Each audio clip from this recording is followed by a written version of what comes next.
وَلَقَدْ يَسَّرْنَا الْقُرْآنَ لِلذِّكْرِ فَهَلْ مِن مُّدَّكِرٍ۔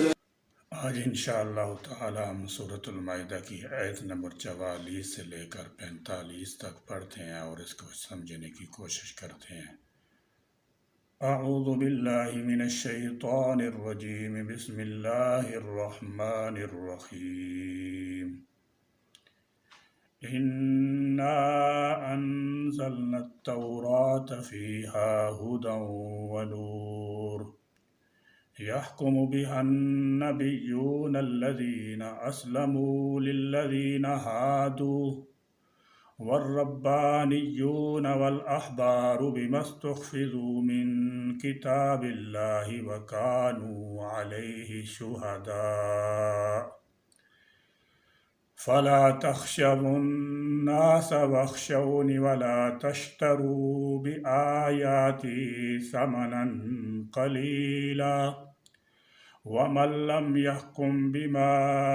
أَنزَلَ اللَّهُ فَأُولَٰئِكَ هُمُ الْكَافِرُونَ۔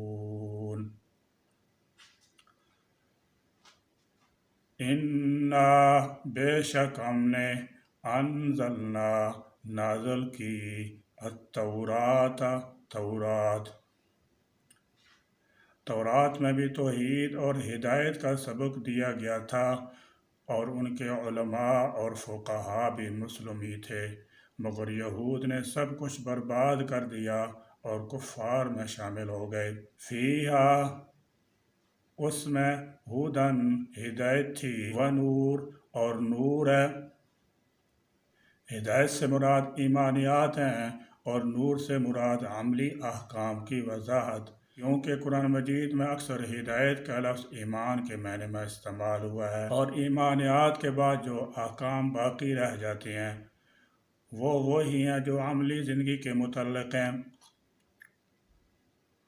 یحکم فیصلہ کرتے تھے، بہا اسی کے مطابق، النبیون انبیاء، الذین اسلموا وہ لوگ جو فرما بردار تھے اللہ کے، للذین ان لوگوں کے لیے جو ہادو یہودی ہوئے، والربانیون اور ان کے زاہد پرہیزگار،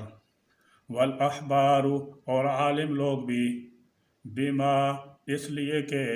استحفظوا وہ نگران بنائے گئے تھے، من کتاب اللہ کتاب الہی کے، وکانوا اور وہ تھے، علیہ اس پر، شہداء گواہ۔ فلا تخشوا الناس پس نہ تم ڈرو لوگوں سے، یعنی انہیں تورات کے الفاظ و معانی کی حفاظت کا بھی ذمہ دار بنایا گیا تھا، اور اس بات کا بھی وہ اس کتاب الہی ہونے کی گواہی دیں، چنانچہ ایمان کے لیے جیسے اللہ تعالی جل شانہ کی توحید،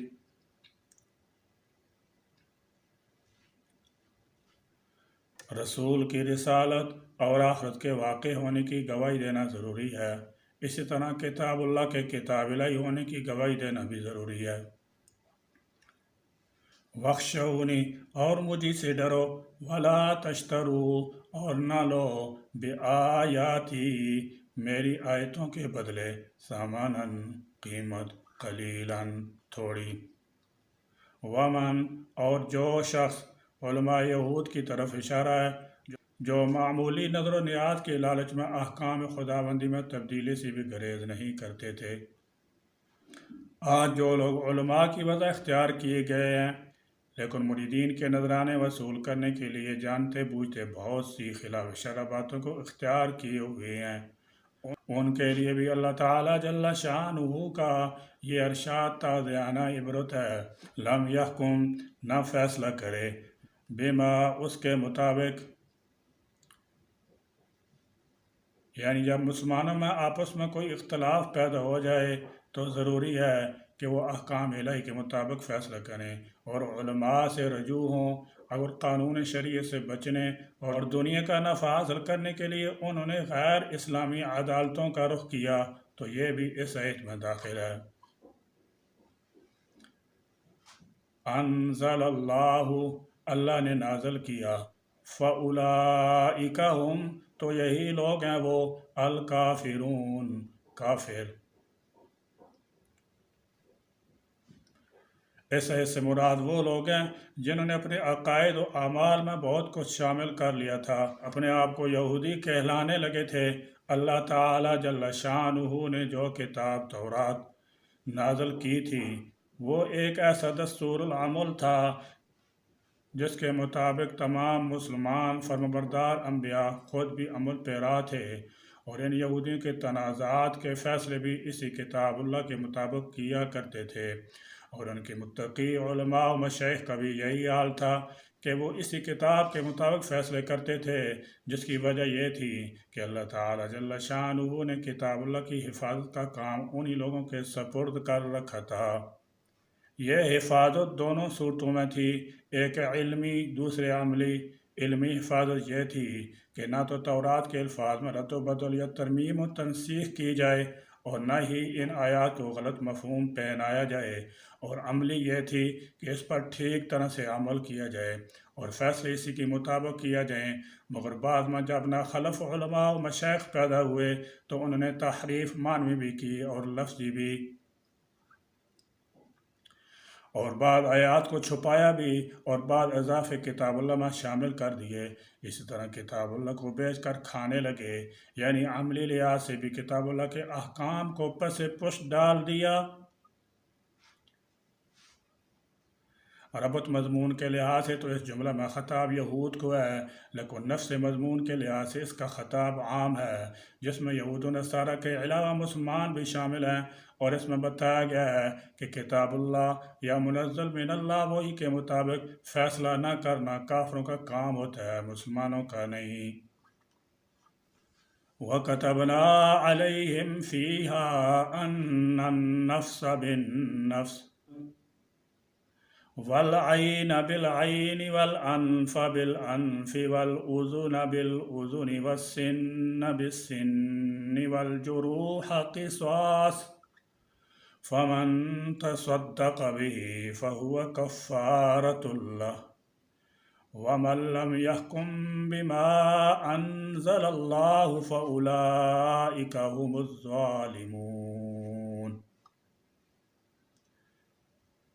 وَكَتَبْنَا، اور ہم نے فرض کیا، علیہم ان پر، فیہا اس تورات میں، ان کہ بے شک، ان نفس جان، بالنفس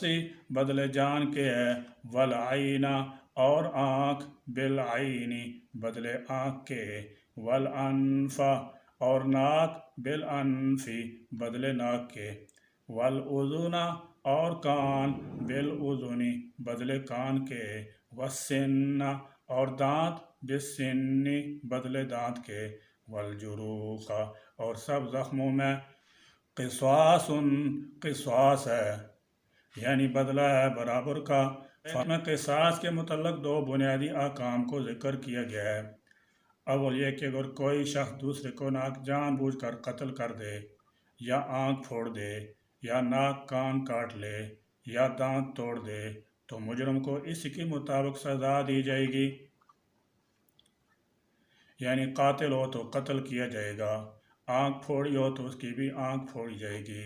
اسی طرح زخمی کیا اور زخم ایسا ہو کہ بدلہ لیتے ہوئے اسی درجہ زخمی کرنا ممکن ہو، تو اس میں بھی زخم کا بدلہ زخم سے لیا جائے گا۔ فمن پھر جو شخص تصدق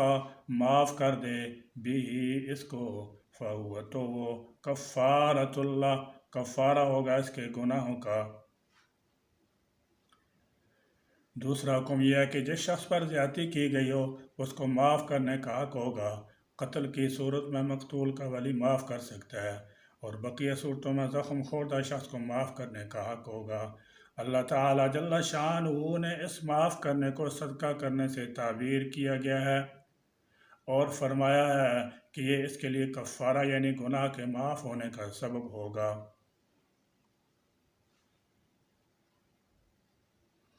اس میں بڑی خوبصورتی کے ساتھ معاف کرنے کی ترغیب دی ہے۔ یعنی فہو کفارۃ اللہ کے دو مطلب ہو سکتے ہیں اور دونوں ہی درست ہیں کہ اگر مجروح جارح کو معاف کر دے تو اس کا یہ معافی دینا اس کے اپنے گناہوں کا کفارہ بن جائے گا، اور دوسرا یہ کہ مجروح کا معافی دینا جارح کے جرم کا کفارہ بن جائے گا، اور ان دونوں کو ملانے سے مطلب یہ نکلتا ہے کہ مجروح کا معاف کر دینا جارح کے جرم کا بھی کفارہ بن جائے گا۔ یہاں اس بات کا یہ بھی خیال رکھنا چاہیے کہ یہ حدیں اور یہ سزائیں شرعی عدالت دے سکتی ہے، یہ حکومت کا کام ہے، ہر شخص قانون کو اپنے ہاتھ میں نہیں لے سکتا۔ ومن اور جو کوئی لم یحکم فیصلہ نہ کرے بما اس کے مطابق جو انزل نازل کیا اللہ اللہ نے فاولئک ہم تو یہی لوگ ہیں الظالمون ظالم۔ یہاں ایک بنیادی بات یاد رکھنا چاہیے کہ کوئی حکم جو تورات میں یہود کو دیا گیا ہو اور قرآن اس کو یوں بیان کرے کہ اس میں کسی ترمیم و تنسیخ کا ذکر نہ کرے اور نہ ہی آپ صلی اللہ علیہ وسلم نے نکیر فرمائی ہو، تو وہ حکم بعینی ہی ہو تو وہ حکم مسلمانوں کے لیے بھی قابل عمل ہوگا، اگرچہ قرآن اسے مسلمانوں کے لیے الگ سے بیان کرے یا نہ کرے۔ اس کی ایک مثال تو یہی آیت ہے، اور دوسری مثال رجم کا حکم ہے، اور اس آیت میں قصاص کی جو صورت بیان ہوئی ہے احادیث اس کی تائید و تشریح کرتی ہیں، چنانچہ درج ذیل احادیث ملاحظہ فرمائیے۔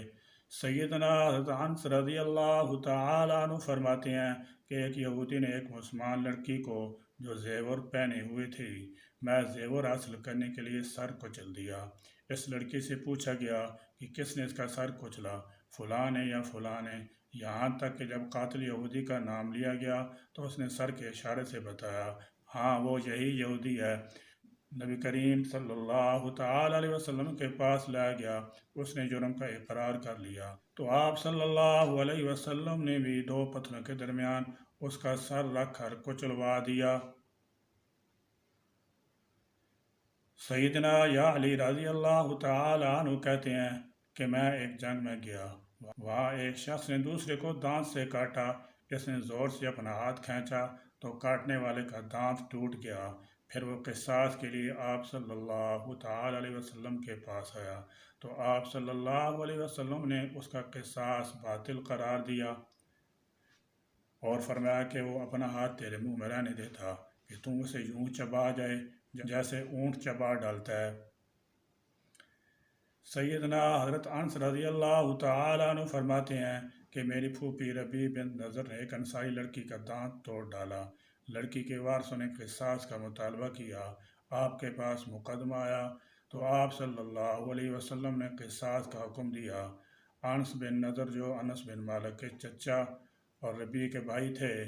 کہنے لگے یا رسول اللہ صلی اللہ علیہ وسلم اللہ کی قسم ایسا کبھی نہ ہوگا، ربیع کا دانت توڑا جائے۔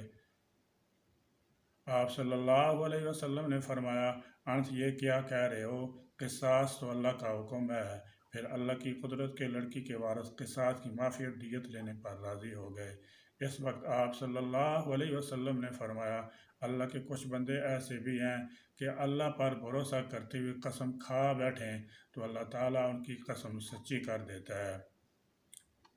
ربنا تقبل منا انك انت السميع العليم وتب علينا انك انت التواب الرحيم واخر دعوانا ان الحمد لله رب العالمين۔